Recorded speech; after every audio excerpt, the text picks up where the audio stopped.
chicken's tired too.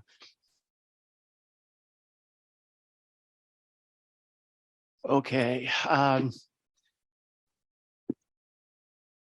Yes, this one is called Little Annie Clabsy, with apologies to James Whitcomb Riley.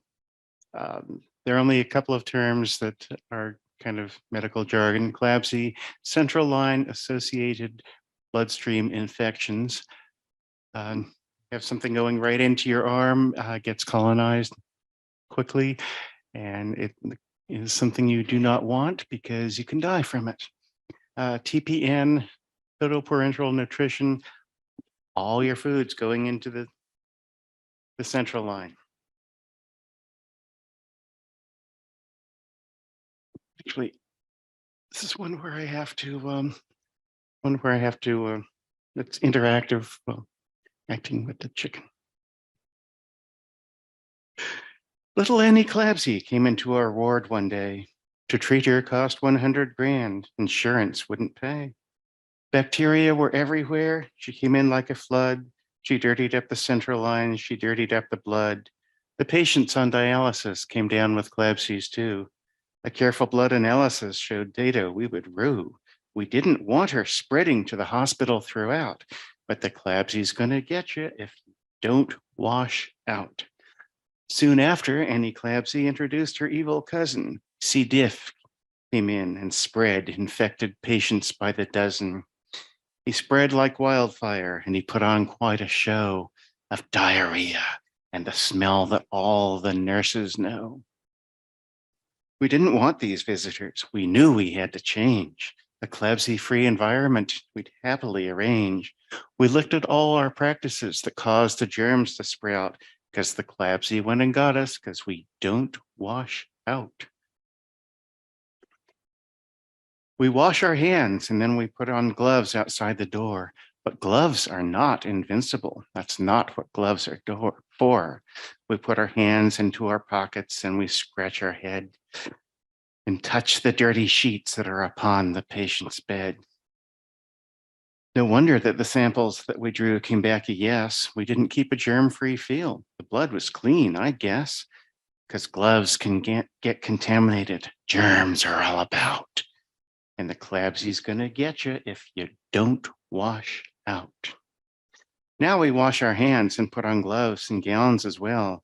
Replace the central lines on schedule. Do not let them dwell. Use caps infused with alcohol on all the IV ports, and bleach and ultraviolet light with lanterns made of quartz. Let's use sterile packs for TPN with gloves and wipes and more, so we can feed our patients and keep Clabsy off the floor. Eschew contamination with attention quite devout, because the Clabsy's gonna get you if you don't wash out.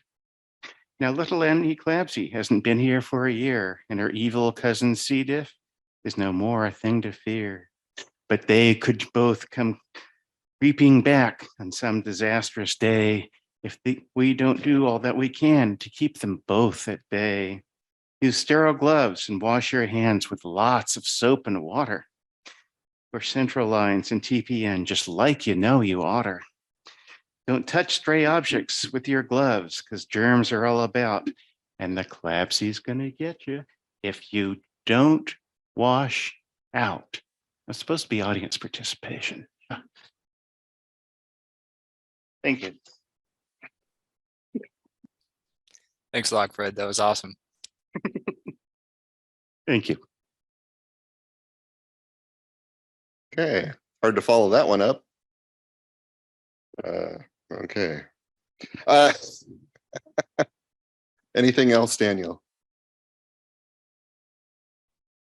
No, that's pretty much it.